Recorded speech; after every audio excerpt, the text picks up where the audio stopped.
Chandler, everybody.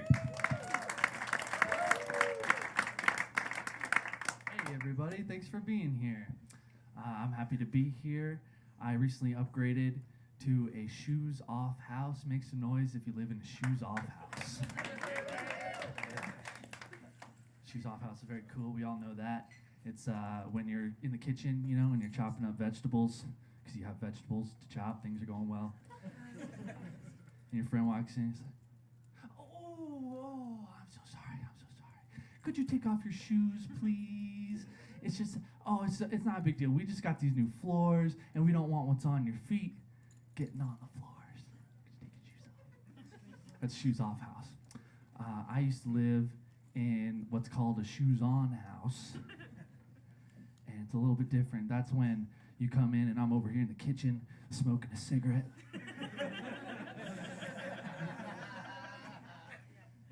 Oh, bro, you're gonna want to put your shoes back on. No, dead ass, bro, dead ass. We had a party last night, and the theme was bleeding vages and slapping bagses.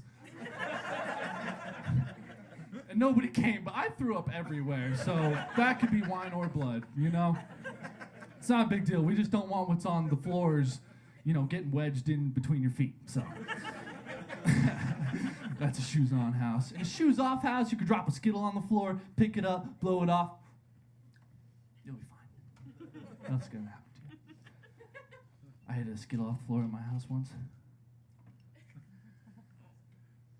I started to hallucinate. And that's when I caught 3 STDs, everybody. It was a Skittle transmitted disease. All right, that was for some people.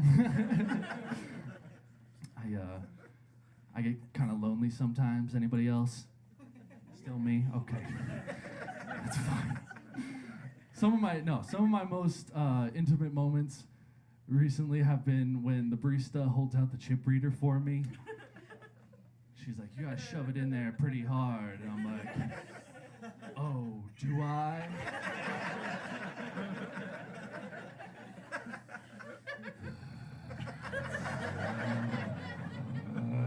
She's like, sir, this is a Lowe's rewards card. You need to leave. I'm like, that's fine. Got some lumber to buy. Got some pretty big projects coming up. So I hate it, you guys, when I get like a scratch or an injury of any kind, you know, because people always ask where it came from, and it's never like a good enough story. Like it doesn't live up to the hype that people want it to.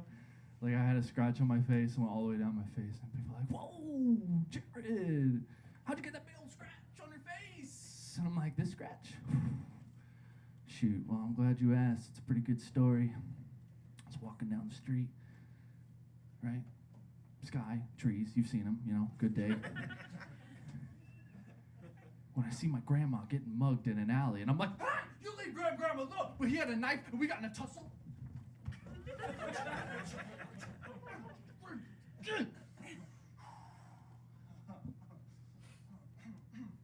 But I got away with just a scratch.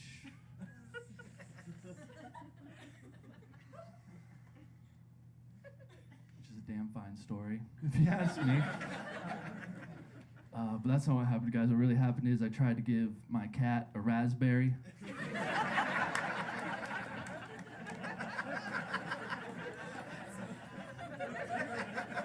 Are you folks familiar with what a raspberry is? That's when you go up to your cat when he's in the middle of his mid-morning nap. And he's laying in that sunbeam that comes down through the kitchen. And he takes that mid-morning stretch. He goes. That's when you jump up. You go.